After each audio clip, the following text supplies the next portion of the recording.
Sharon's here. Welcome to my Q&A day. This is where you ask the questions and I supply the answers. Before we get started, I want to say hello to everyone that is new today joining me. Please, I invite you to scroll on down, hit that subscribe button, become a member of my tribe, girlfriends, and by all means hit the bell. It'll be notifying you of my upcoming videos. I generally film twice a week, sometimes 3.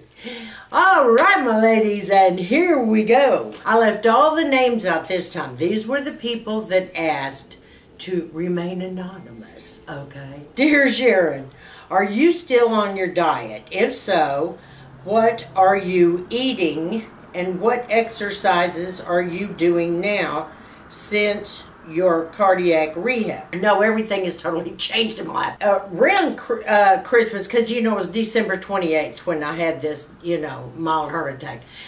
The thing about it is everything had changed. With all the meds that I've taken, there's a bunch. It's like I just started putting on weight. A lot of it, blood pressure medicine can cause weight gain sometimes. I can just go down the list. A lot of the stuff, I'm taking, it kind of prohibits or slows down any weight loss that you have and can put more on.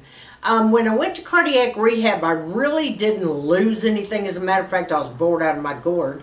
It was okay. It was fun. It was exciting the way I did it, having my own headset and special shoes and all this cool stuff. I tried to get real serious, and I did, and I'm done. However, it wasn't as fun as what I do on my own. So now, let me jump to the exercises first. What I'm doing now are basically the same calisthenics I was doing before. I am walking 2 miles a day. I'm spending about 15 to 20 minutes on the recumbent bike. I am spending about 15 to 20 minutes on the treadmill. Because I walk 2 miles every day, I don't really have to do the treadmill that much longer if you just want to. Because remember, in this weight loss thing, especially at our age, 90% is diet, 10% is exercise. I'm doing the exercises for the heart, okay? Not because it's going to cause me to lose weight. I can burn up a few calories, just by walking. If you would just be consistent with your walking, every doctor in the universe has told me that's really all you need. Once in a while, a few light weights, for bone strength. But other than that, you don't have to go wild and kill yourself at the gym. That's addictive and that's crazy. However, if you love it, go for it. Who cares, right? But you don't have to. The next thing, as far as food, all of that has changed. My little squares, a lot of the things I was doing then, we have changed it to a company called Freshly. You keep it within a certain caloric range. You tell them how many meals a day you want. You can see the meal plan. You can pick out what you want. You order it. They deliver it weekly to you, and it's already cooked. You just pop it in the microwave and bingo bango. Now, they tried to raise my caloric intake. The doctor did a little bit more. I said, are you kidding? Stop! Lower it. Well, between my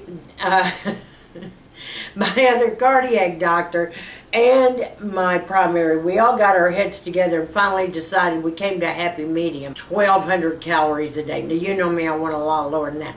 But I said, okay.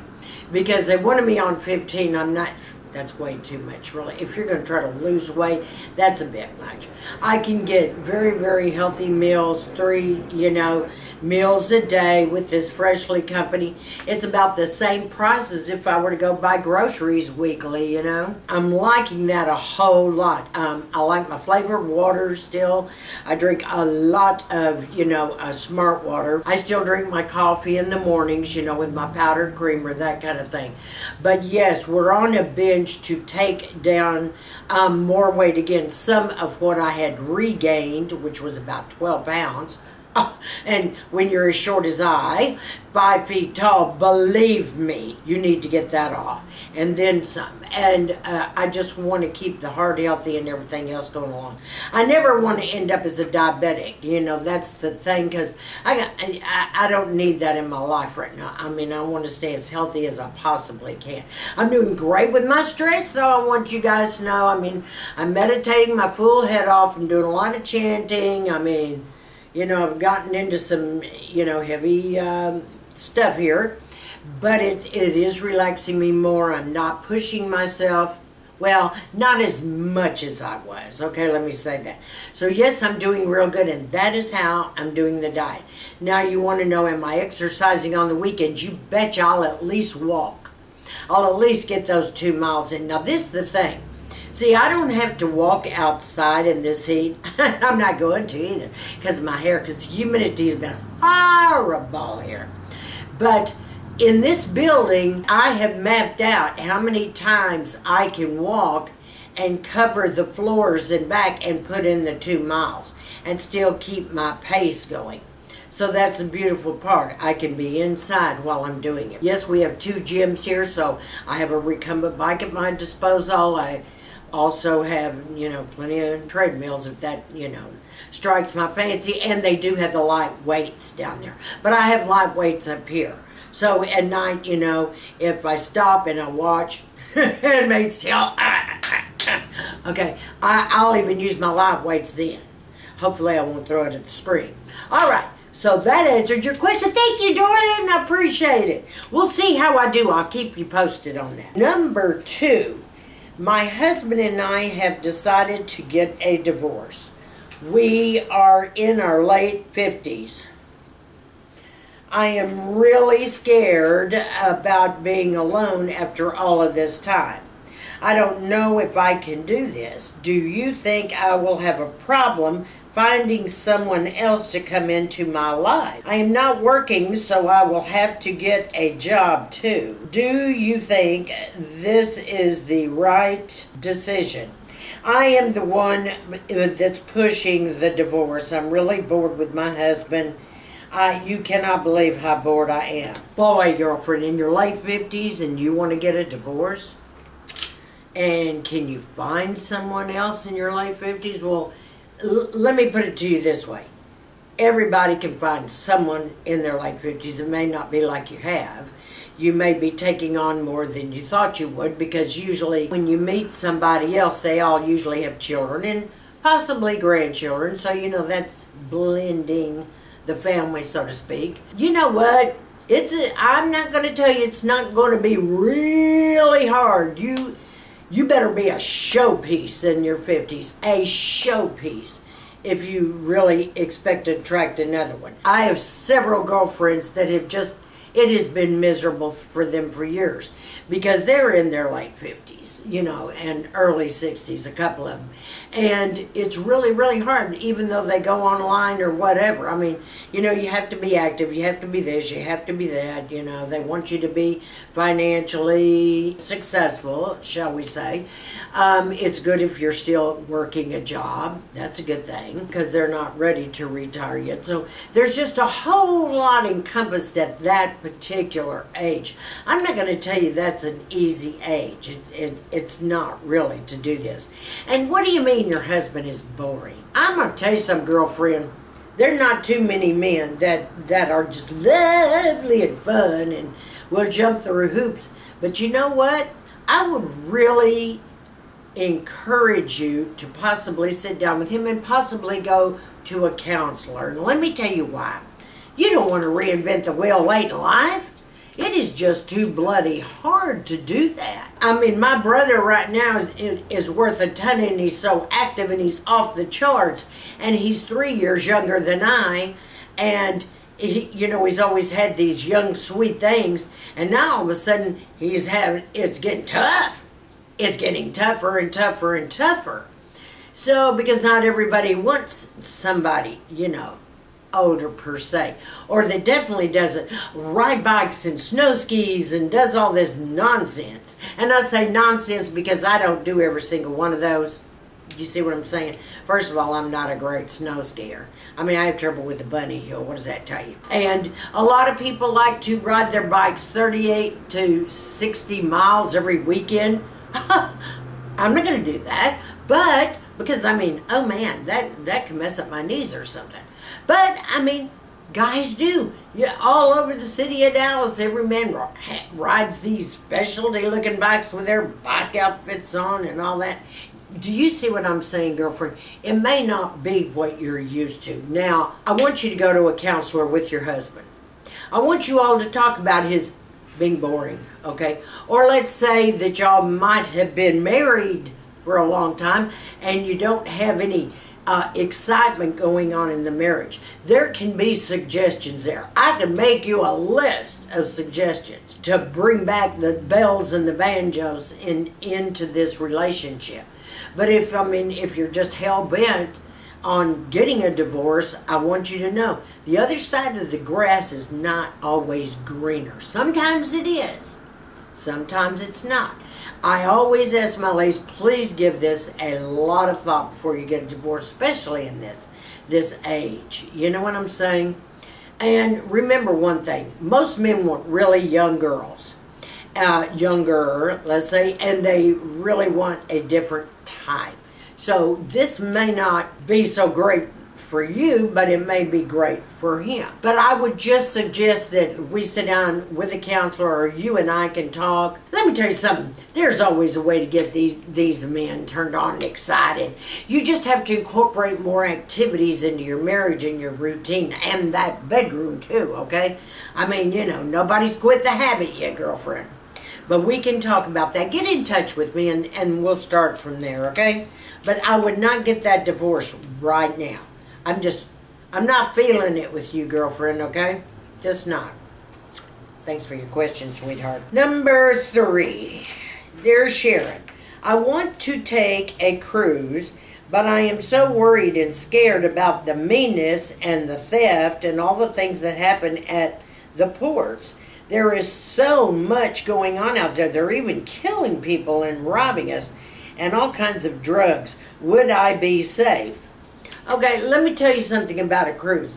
There's lots of ports that are what you call not safe, and towns and all this. If you sign up for excursions when you leave the ship, stay with the big group because they're going to know the safest places. You're more safe when you're with that group following the ship's itinerary suggestions. If you go off on your own, that could be where it could be a whole different ball game, if you understand. I personally have never run into a problem, but I have some friends that have been robbed. And one was in the Bahamas, and one was, I think, at Rotan, I believe it was. I can't remember that, or Jamaica.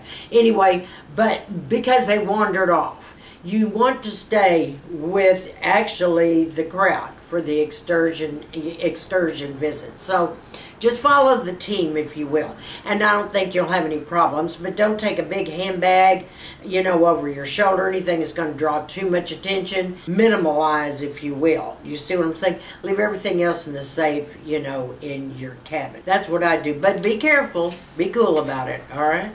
Thanks for your question, bad girl. Okay, number 4. Sharon, I need to update my summer skincare routine. What do you suggest? Okay. I read your question and I made some notes for you, girlfriend. The first thing is, I want you to lighten up on your moisturizer. Let's use a lighter moisturizer, nothing really heavy or thick. You won't really need it, okay? The main thing is to continue with your hyaluronic acid. Cleanse your face really, really well with a good but mild cleanser, almost like for sensitive skin, because I want all the SPF off, I want the sweat off, you know, everything you've been building up going out in the heat that's clogging your pores, you know, sunscreen, the whole 9 yards. You know, I want you to do that, really properly cleanse that good. And, you know, and take off all the cotton. Okay, the next one I want you to do is to use an antibacterial body wash. to clear up any kind of acne, so to speak, that you would get on your arms and the rest of your body. That's really important that you do that. Reapply the sunscreen through the day, like with the Colorescience I showed you. If that's too expensive, go to Goop. And they're a little bit cheaper. It's $40-something for their thing of sunscreen. I like Colorescience better, but I'm not going to tell you that Goop doesn't work as it does. Okay, the next thing is to go really easy on the retin-A and the exfoliants. Okay, as far as sun exposure. Now, and when I say go easy on the retin-A, just don't, you know how we do in the winter. We'll put it on heavy at night, usually rub it in really, really good. And we'll try to go every night, or we'll stick with our routine, whatever nights of the week that can be. This time you want to just lighten up just a little bit. You might skip a night or two in between if you're going to be out and in the sun and exposed to it, because I don't want your skin to fry. You got it? Okay. That's if you're out in the sun getting exposed. Load up on a lot of antioxidants. That's absolutely fantastic for your skin. Hope that did. I hope that worked for you, girlfriend. Let me know, okay? Mwah. Thanks for your question. It was great. Okay, the next question. Dear Sharon, is Microdermabrasion skin tool good for us to use at home? Okay, first of all, I want you to understand something. I have talked about the Microdermabrasion before. Yes, I use the PMD. I love it. Love it. However, listen to me, girlfriends. I was trained by my esthetician on the proper way to use this one. Because you don't just take it, just don't, you know, just rub it up like that. That's kind of the motion, but there's other things involved. So it's better that you're either trained by your esthetician to do it or go in and get it done. Now, the good thing about dermabrasion is it can remove dark spots like that. And it can also remove like the past breakout scars that you might have had, you know, with zits and stuff that cause little scars. So it'll smooth all the texture out. But definitely those dark spots, I mean, just like sands them off, girlfriends. But I implore you to go to your esthetician to get this done and do it properly. Like I say, if you're trained, then you go ahead and get your home unit and you go buck wild.